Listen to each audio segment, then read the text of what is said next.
But I love talking with alcoholics and other addicted people because I can forget what I'm going to say or mess it up and you still know what I was going to say, what I'm talking about. There's a way that you understand that. So speaking of forgetting, a couple of weeks ago, I found a screwdriver in my refrigerator. I don't know what that means, but it's not a good sign. That's for sure. So I asked my dog, I told my dog, Lefty, I said, next time you use a screwdriver, put it back in the rack where it belongs, okay? He seemed to understand. He forgives me. Anyhow, thank you for coming today. It really means a lot to me.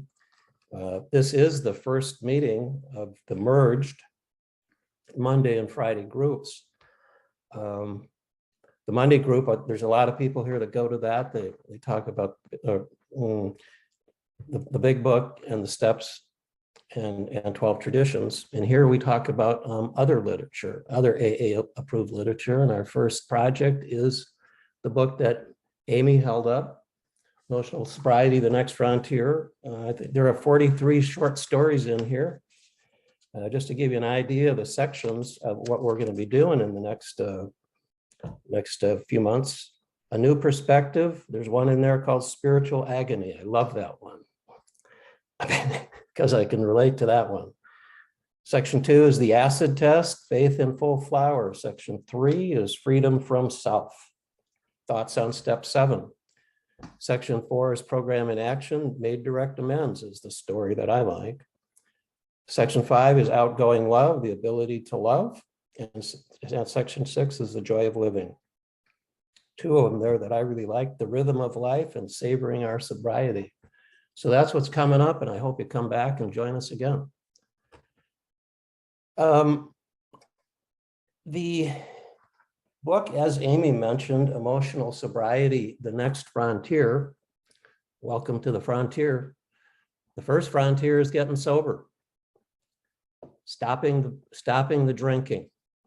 And for me, I'll tell you, that was easier than the new frontier.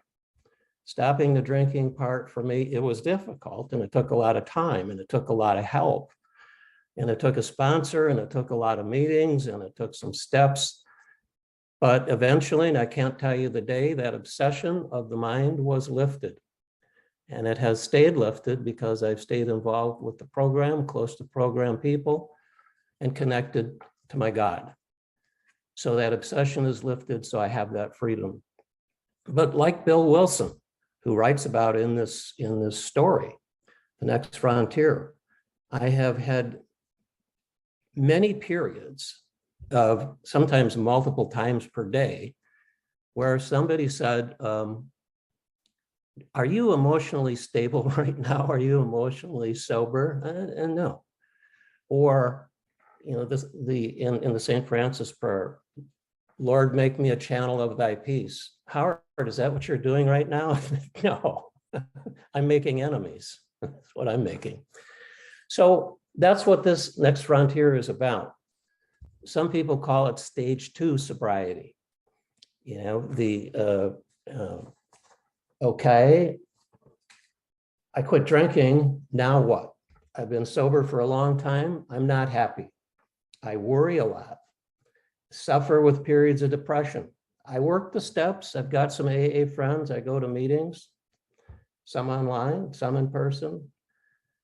I've worked on my character defects, and I still don't feel happy and at peace. Sometimes I do, but a lot of times I don't. What's next? I can't, you know, do I ask myself the question, I can't be happy and at peace until fill in the blank. Something happens. I can't be happy and at peace until. It's always in the future. I get a raise. I get whatever it is. And I've had that. I still do, less than used to have. That's what emotional unsobriety is about. So today I'm going to talk about Bill's story. he wrote a letter. This is kind of like eavesdropping really on Bill Wilson, because he wrote this letter in 1956 to a friend, a long-term friend in sobriety, who, like Bill, had periods of unhappiness and depression. Right now, I want to make a disclaimer on depression. I have been depressed, but I don't claim to have any knowledge beyond. I can tell you what that felt like, but as far as what is depression, whether or not you should use medication or whatever, that's between a person and their doctor. I don't weigh in on that at all. I have enough problem with my own weight, much less somebody else's issue. But sometimes that becomes an issue. I have total disclaimer. I know nothing about that. At any rate, so Bill wrote this letter in 1956 to a friend because Bill had just come through a depression, and his friend was also in long-term sobriety like Bill. When Bill wrote this letter, he was 21 years sober. He had some credentials. He was a co-founder of AA. He wrote the steps, he wrote the traditions by this time. And so, but he had just come through a difficult depression, and so he was writing this letter to help his friend. The letter kicked around for a couple of years, and with Bill's permission, got printed in 1958 in the January issue of the Grapevine. So it's really a valuable piece of literature to study, in my opinion. Let me tell you, just because it's important, a little bit of Bill's background, because it comes through in this letter, a little of his history. Bill was born in East Dorset, Vermont, and I've had the pleasure of visiting his house in East Dorset, Vermont. It's a tiny little village, a city up in the hills of Vermont. And he was born there in 1895. He died in 1971. When he was young, a young boy, his parents got divorced. Now, in the early 1900s, that almost never happened. Even when I was a boy, I've tried to think back when I was in grade school, even middle school, I didn't know anybody who had divorced parents, much less back in the early 1900s. So that was strange, particularly in a small place like East Dorset, Vermont. What was even stranger and more traumatic was that both his mother and father moved. Now that's called abandonment. His mother went to med school in Washington, D.C. His father worked in a quarry in Canada. And what was even more traumatic for Bill was that his mother took his sister with her. So he was left by himself as a young boy in East Dorset, Vermont, and he stayed with his mother's parents, Grandma and Grandpa Griffith. I'll read you a quote that if I can find that in my stuff here. He lived in that little town. He started playing violin, and he practiced until his fingers bled because he had to be the best at playing the violin. It doesn't take too much to wonder why he had to be the best. He felt he was the cause of the divorce. He wasn't good enough to be taken with either mom or dad. He was left alone, abandoned. And so to prove that he did have some value, he had to be the best at everything he tried. Grandpa Griffith gave him a boomerang. He said, "This came from Australia, and the Aborigines there can throw this thing until it comes back to them. They hunt with it. It'll go around in a circle and come back."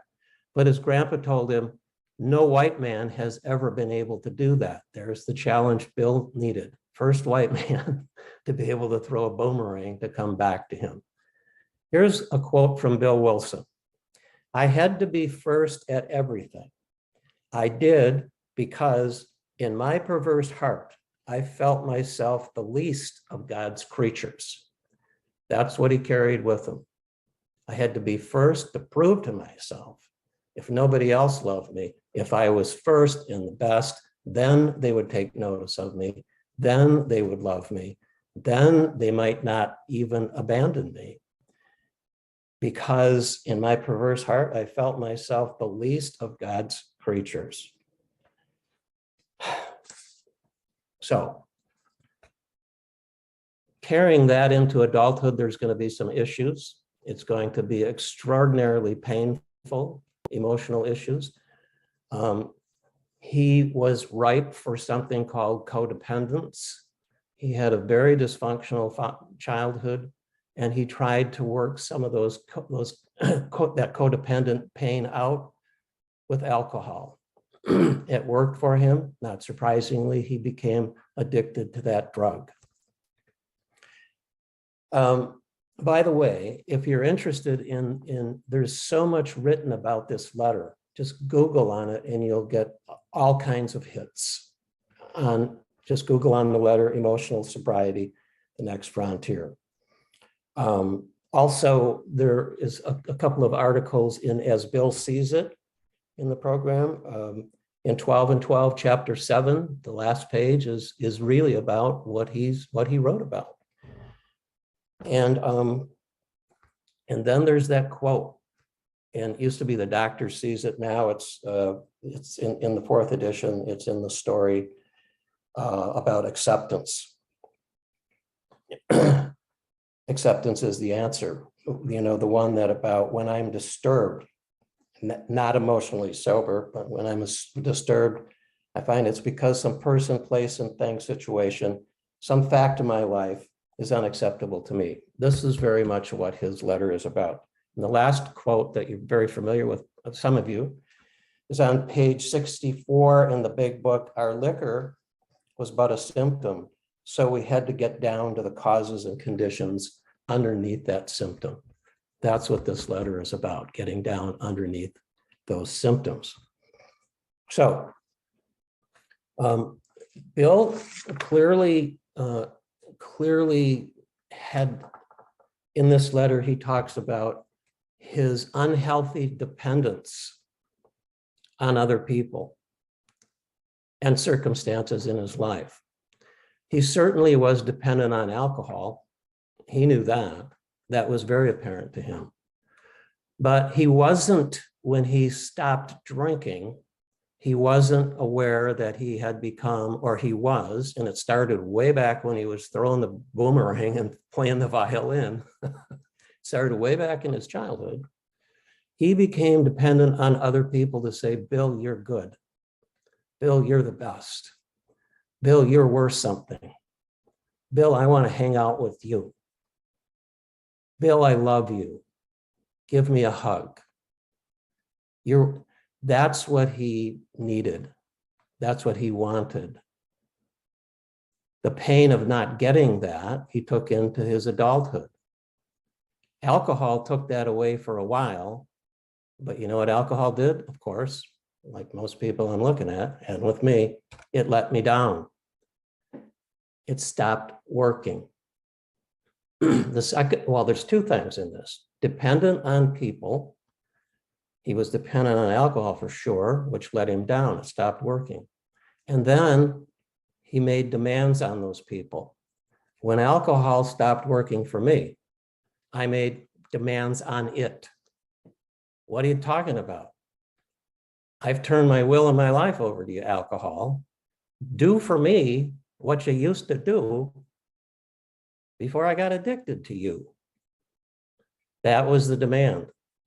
Page 30 and 31 in our book tells about all the things we tried to get it to work again. Okay?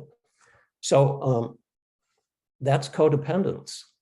I am dependent on alcohol. I am dependent on other people.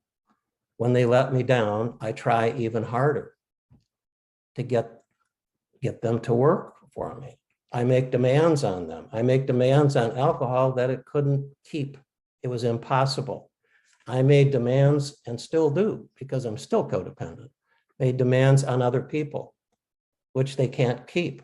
It's impossible. They can't make me happy. They can't make me secure.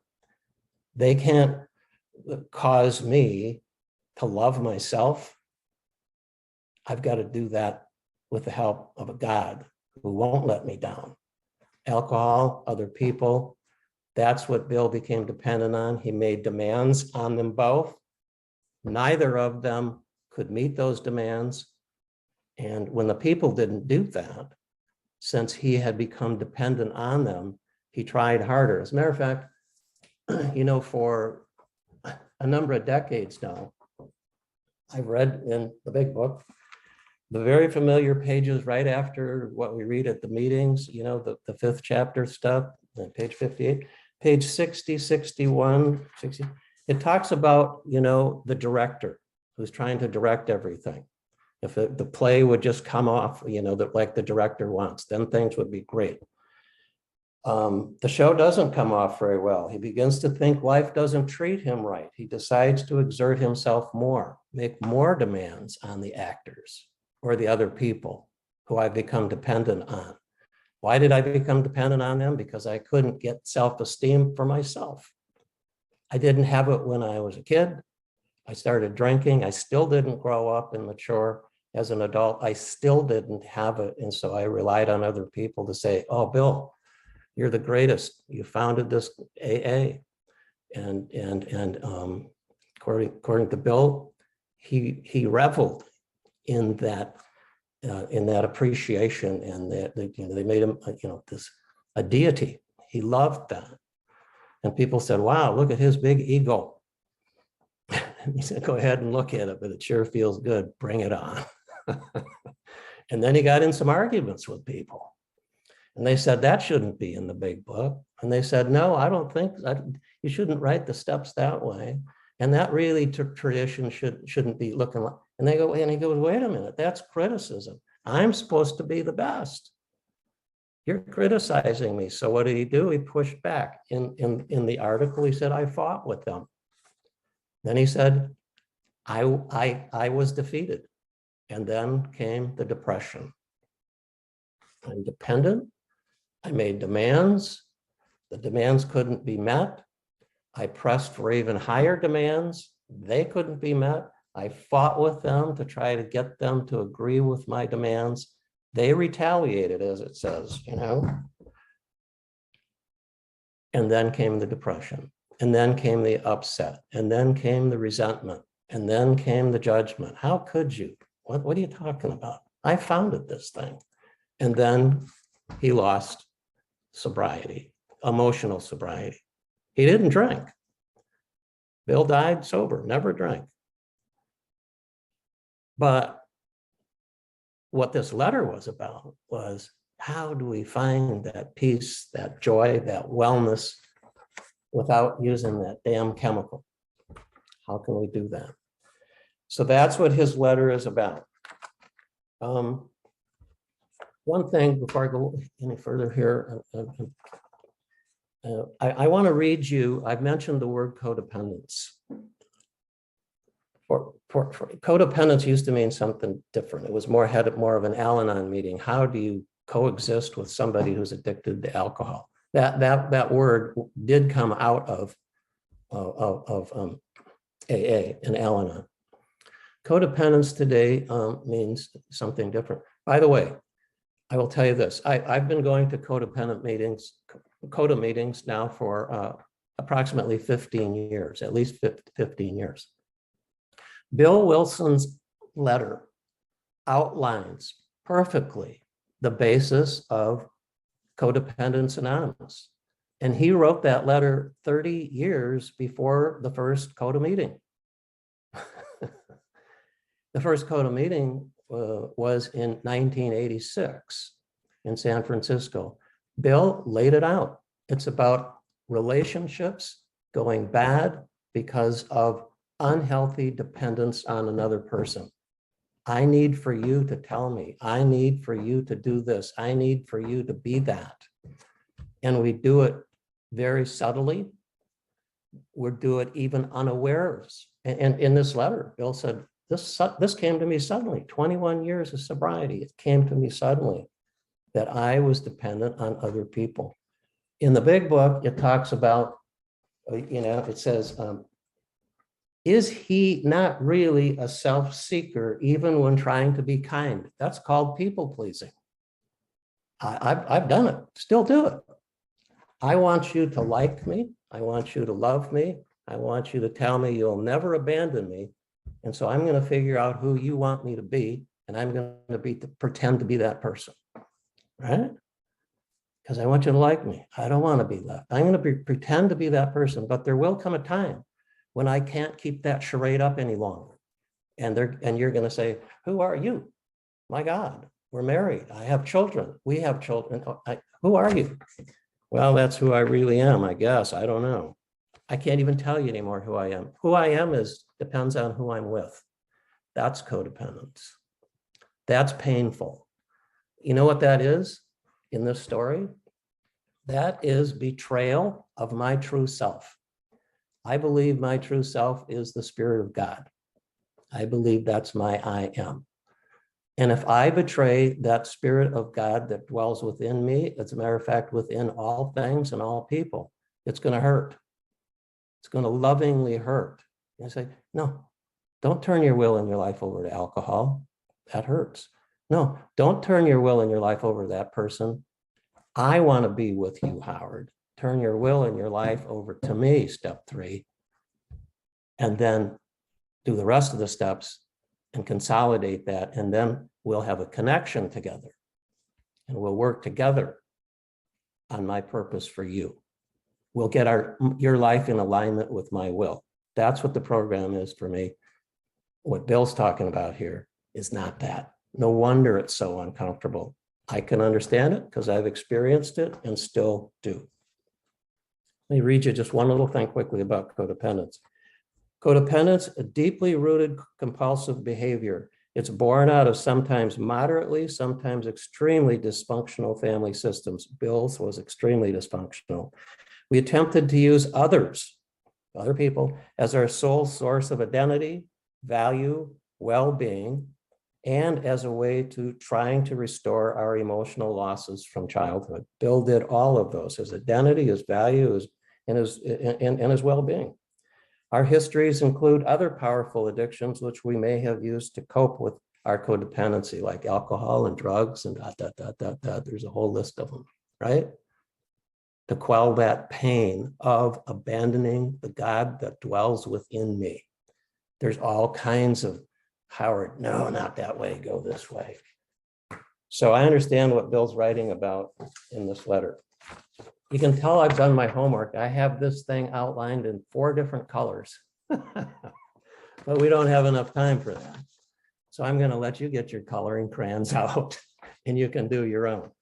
But the essence of this is that he wasn't happy.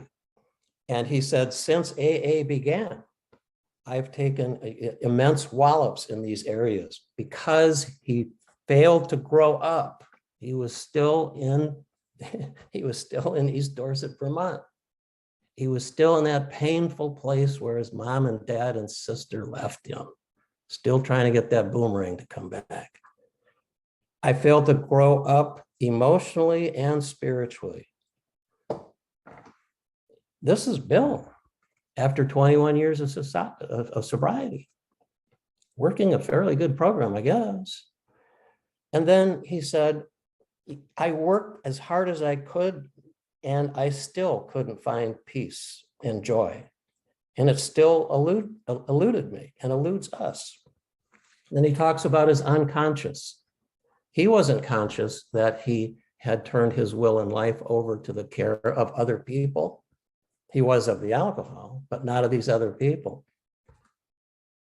Until last autumn, he said, depression came upon him for no real good cause. How can you know when it's unconscious? It's coming and streaming out of your childhood.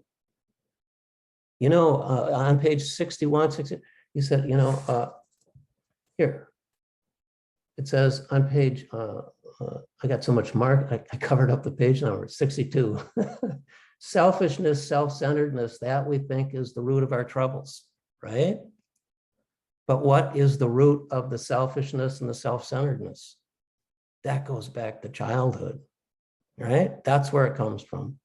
What's underneath the selfishness, the self-centeredness? That's what he's talking about here. He said last autumn, a depression came on him. That's Bill. No rational cause at all. He was scared, he says, because I thought I was in for another long chronic spell of depression, and how difficult that is. I kept asking myself, why can't the 12 steps work to release this depression? By the hour, I stared at St. Francis' prayer.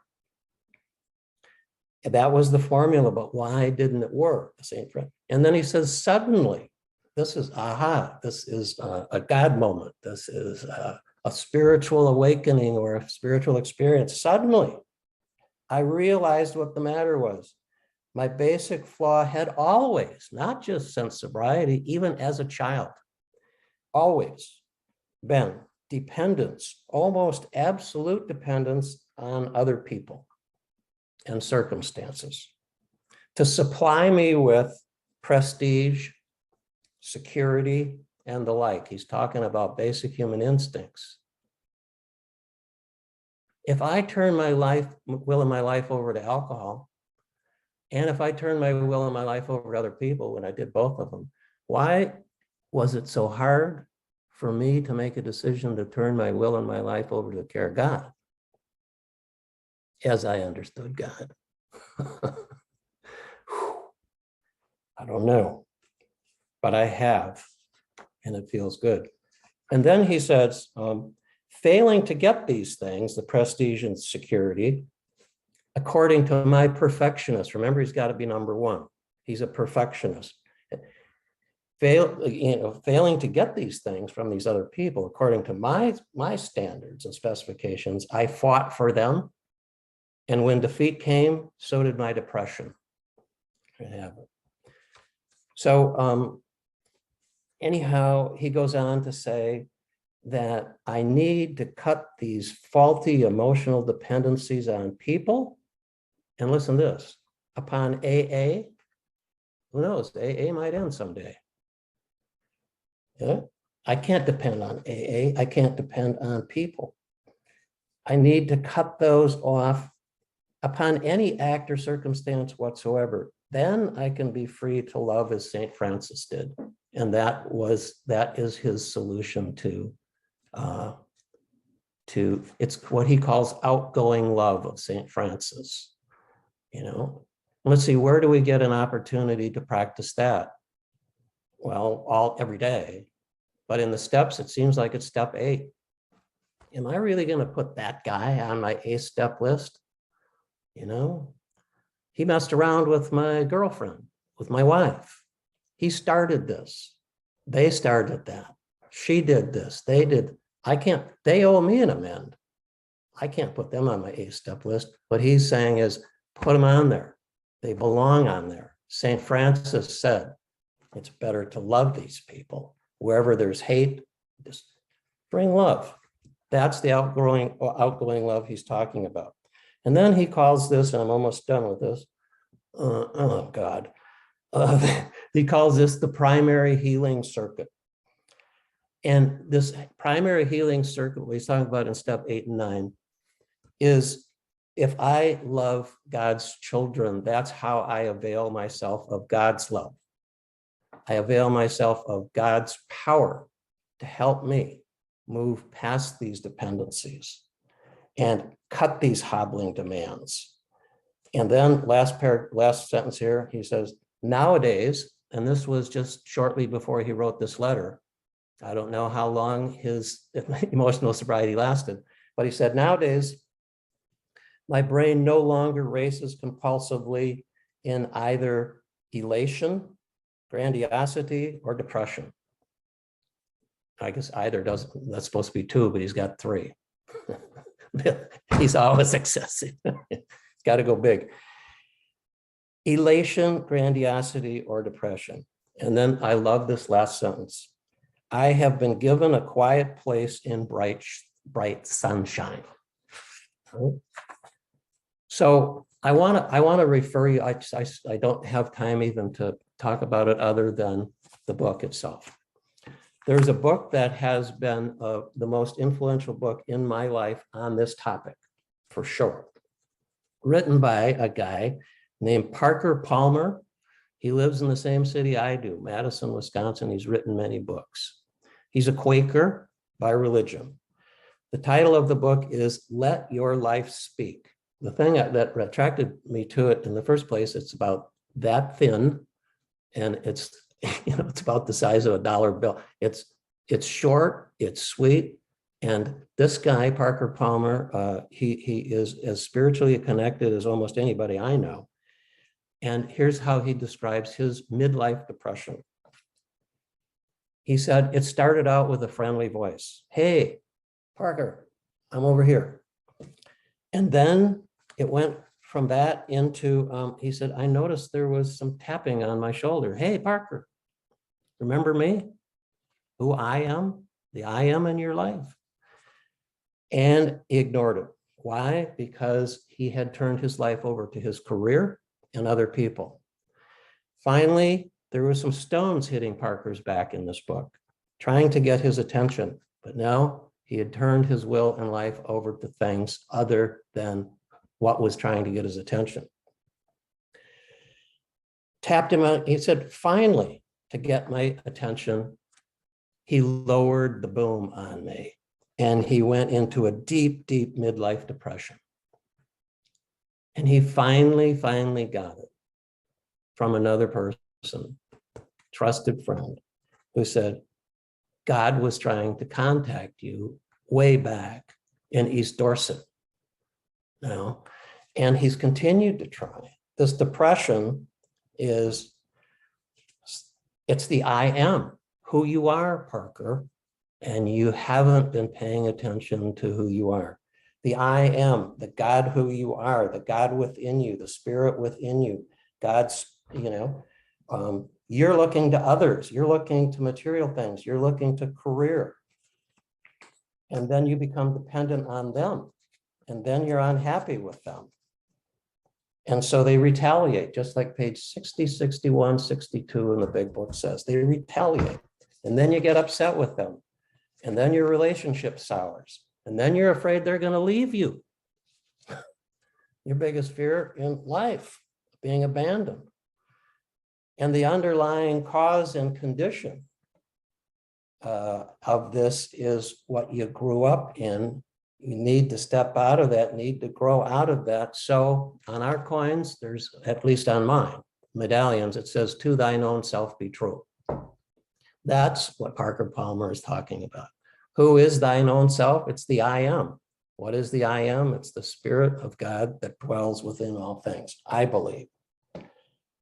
And then in your relationships with other people, Parker Palmer says, you need to communicate who you are. You'll intuitively know which way to go. Communicate that with other people. They can't divine that unless you're still too afraid that they're going to find out who you really are, and then they're going to leave you. That abandonment. So the creator is within all things. Align myself with that. I'll intuitively know what to do. I love the third step prayer. I think that fits in this whole thing. And to thine own self be true. So I think that I'm going to end with this. My hope is that there's a message in Bill's words for you that might broaden and deepen your concept of what recovery means and what a relationship with God means. Alcohol and drugs and other people are indeed symptoms of a deep spiritual malady, the hole in our soul. I've come to believe that can only be filled by growing our true selves and letting God help us do that. I think Bill's prayer, if he was to write a prayer, would be for us is in this story that we go out into the world with less dependency and less demands on other people and circumstances, and with more outgoing love for ourselves, people, and God. A quote that I think fits in here, and this will be the last thing I say, I promise. Only 4 minutes over so far. The quote goes like this: Hatred can, and I've modified it for this story. Hatred cannot drive out hatred. Only outgoing love can do that. Darkness cannot drive out darkness.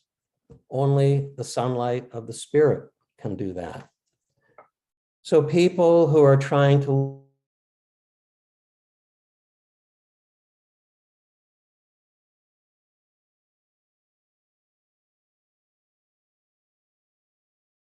live with more outgoing love, as in the same, more light, like the bright sunshine that build folks that I want to hang out with. And I'm looking at a whole bunch of them right now. I find them in places like this.